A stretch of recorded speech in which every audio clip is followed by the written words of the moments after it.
नेताजी सुभाष चंद्र बोस का 126वीं जयंती पर पूरा देश उन्हें नमन कर रहा है। 2021 से उनकी जयंती 23 जनवरी को पराक्रम दिवस के रूप में बनाया जा रहा है। जय हिंद का नारा देने वाले नेताजी सुभाष चंद्र बोस का जन्म 23 जनवरी 1897 को उड़ीसा के कटक में हुआ था।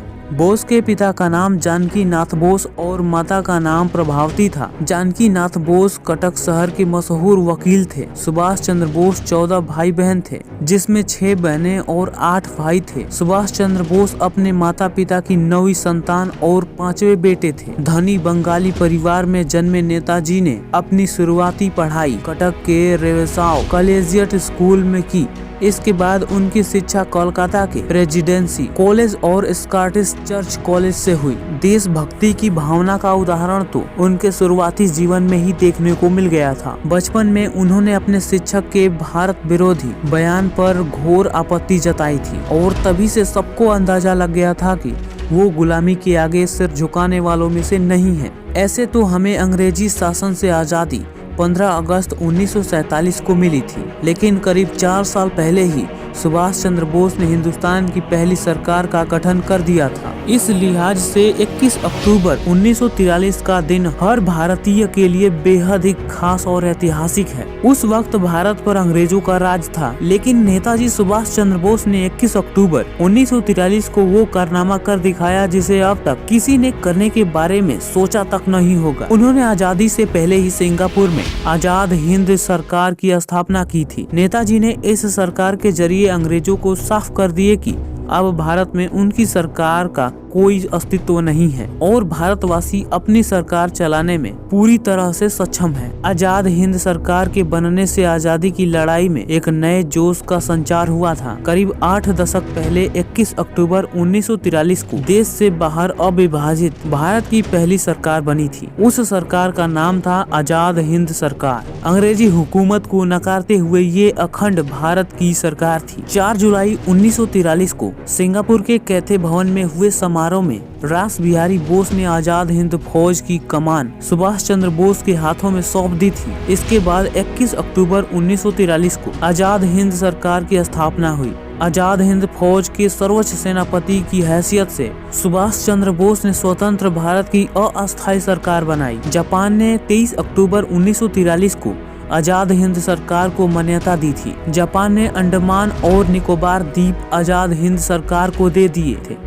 सुभाष चंद्र बोस उन द्वीपों में गए और उनका नया नामकरण किया। अंडमान का नया नाम शहीद द्वीप और निकोबार का स्वराज द्वीप रखा गया। 30 दिसंबर 1943 को ही अंडमान निकोबार में पहली बार सुभाष चंद्र बोस ने तिरंगा फहराया था। ये तिरंगा आजाद हिंद सरकार का था। सुभाष चंद्र बोस भारत की पहली आजाद सरकार के प्रधानमंत्री, विदेश मंत्री और रक्षा मंत्री थे। Finance department S.C. चटर्जी को, प्रचार विभाग S.A. अय्यर को और महिला संगठन कैप्टन लक्ष्मी स्वामीनाथन को सौंपा गया था। आजाद हिंद सरकार को 9 देशों की सरकारों ने अपनी मान्यता दी थी, जिसमें जर्मनी, जापान, फिलीपींस जैसे देश शामिल थे। आजाद हिंद सरकार ने कई देशों में अपने दूतावास भी खोले थे। आजाद हिंद सरकार ने राष्ट्रीय ध्वज के रूप में तिरंगा को चुना था। रविंद्रनाथ टैगोर द्वारा रचित जनगण मन को राष्ट्रगान बनाया था। एक दूसरे से अभिवादन करने के लिए जय हिंद का प्रयोग करने की परंपरा शुरू हुई थी। 21 मार्च 1944 को दिल्ली चलो के नारे के साथ आजाद हिंद सरकार का हिंदुस्तान की धरती पर आगमन हुआ था। आजाद हिंद सरकार के पहले प्रधानमंत्री के रूप में शपथ लेते हुए नेताजी ने ऐलान किया था कि लाल किले पर एक दिन पूरी शान से तिरंगा लहराया जाएगा। आजाद हिंद सरकार ने देश से बाहर अंग्रेज हुकूमत के खिलाफ लड़ाई लड़ी थी और आजादी की लड़ाई में अहम भूमिका निभाई थी। इस सरकार ने अंग्रेजों को बता दिया कि भारत के लोग अब अपनी जमीन पर बाहरी हुकूमत को किसी भी कीमत पर बर्दाश्त नहीं करेंगे। आजाद हिंद सरकार की स्थापना के 75वीं वर्षगांठ पर 2018 में प्रधानमंत्री नरेंद्र मोदी ने लाल किले की प्राचीर से तिरंगा झंडा फहराया था। तुम मुझे खून दो, मैं तुम्हें आजादी दूंगा का नारा बुलंद करने वाले महान देशभक्त सुभाष चंद्र बोस एक ऐसी शख्सियत थे जिन्होंने न सिर्फ देश के अंदर बल्कि देश के बाहर भी आजादी की लड़ाई लड़ी थी। राष्ट्रीय आंदोलन में नेताजी का योगदान कलम चलाने से लेकर आजाद हिंद फौज का नेतृत्व करने में अंग्रेजों से लोहा लेने तक रहा है। नेताजी सुभाष चंद्र बोस ने अपनी कॉलेज के शुरुआती दिनों में ही बंगाल में क्रांति की वो मशाल जलाई जिसने भारत की आजादी की लड़ाई को एक नई धार दी थी। साल 1943 में नेताजी जब जापान पहुंचे तब उन्हें कैप्टन मोहन सिंह की ओर से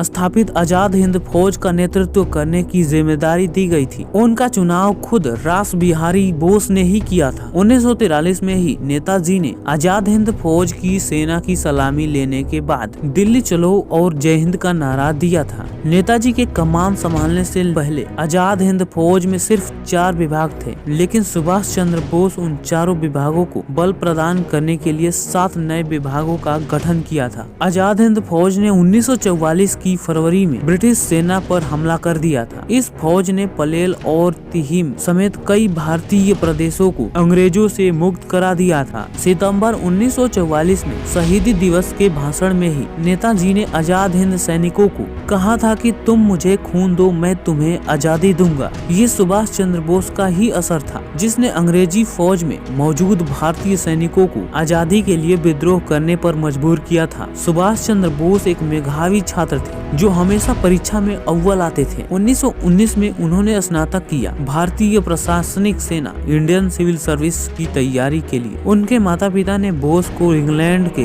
कैम्ब्रिज विश्वविद्यालय भेज दिया था। अंग्रेजी शासन के जमाने में भारतीय के लिए सिविल सर्विस में जाना बहुत कठिन था, लेकिन उन्होंने सिविल सर्विस की परीक्षा न सिर्फ पास किया बल्कि चौथे स्थान भी हासिल किया था। लेकिन उन्मुक्त विचारों वाले सुभाष चंद्र बोस का मन अंग्रेजों की नौकरी में कहाँ लगने वाला था। भारतीय सिविल सेवा की परीक्षा में उत्तीर्ण होने के बाद सुभाष चंद्र बोस ने नौकरी से इस्तीफा दे दिया था। सिविल सर्विस छोड़ने के बाद वो भारतीय राष्ट्रीय कांग्रेस के साथ जुड़ गए थे। उनके मन में पहले से ही एक मजबूत और निडर व्यक्तित्व था। वे राजनीतिक, आर्थिक, सामाजिक और आध्यात्मिक दास्ता से भारत का उद्धार चाहते थे। दिसंबर 1927 में कांग्रेस के राष्ट्रीय महासचिव के बाद 1938 में उन्हें कांग्रेस का राष्ट्रीय अध्यक्ष चुना गया था। लेकिन नेताजी के क्रांतिकारी विचारों और आकर्षण की वजह से अपने ही वरिष्ठ नेता उनकी निंदा करने लगे। विचारों में मतभेद और बोस की लोकप्रियता पार्टी के कई लीडरों को नहीं भा रही थी। इसे भांपते हुए सुभाष चंद्र बोस ने फॉरवर्ड ब्लॉक के नाम से अपनी अलग पार्टी बनाई थी। दोस्तों, आपको बता दें कि सुभाष चंद्र बोस महात्मा गांधी के अहिंसा के विचारों से सहमत नहीं थे। वास्तव में महात्मा गांधी उदार दल का नेतृत्व करते थे, वही सुभाष चंद्र बोस जोशीले क्रांतिकारी दल के प्रिय थे। महात्मा गांधी और सुभाष चंद्र बोस के विचार अलग अलग थे, लेकिन वे यह अच्छी तरह से जानते थे कि महात्मा गांधी और उनका मकसद एक ही है, यानी देश की आजादी। नेताजी के मन में गांधी जी के लिए अपार श्रद्धा थी, तभी तो सबसे पहले महात्मा गांधी को राष्ट्रपिता कहकर नेताजी ने संबोधित किया था। हालांकि गांधी जी के विरोध के चलते इस विद्रोही अध्यक्ष ने त्यागपत्र देने की आवश्यकता महसूस की। गांधी जी के लगातार विरोध को देखते हुए उन्होंने स्वयं कांग्रेस छोड़ दी थी। सुभाष चंद्र बोस ने 1937 में अपनी सेक्रेटरी और ऑस्ट्रियन युवती एमिली से शादी की थी। उन दोनों की एक अनीता नाम की एक बेटी हुई थी। विदेशी प्रवास के दौरान नेताजी हिटलर से भी मिले थे। उन्होंने 1943 में जर्मनी छोड़ दिया था। वहां से वे जापान पहुंचे, फिर जापान से सिंगापुर पहुंचे। 18 अगस्त 1945 को टोक्यो जाते समय ताइवान के पास एक हवाई दुर्घटना में उनका निधन हो गया था, लेकिन उनकी बॉडी नहीं मिला। नेताजी की मौत का सही कारण आज तक कोई पता नहीं लगा पाया है। दोस्तों, नेताजी के लिए एक लाइक तो बनता है, और ऐसे ही अमेजिंग वीडियो के लिए प्लीज वीडियो को लाइक और चैनल को सब्सक्राइब जरूर कर दीजिएगा।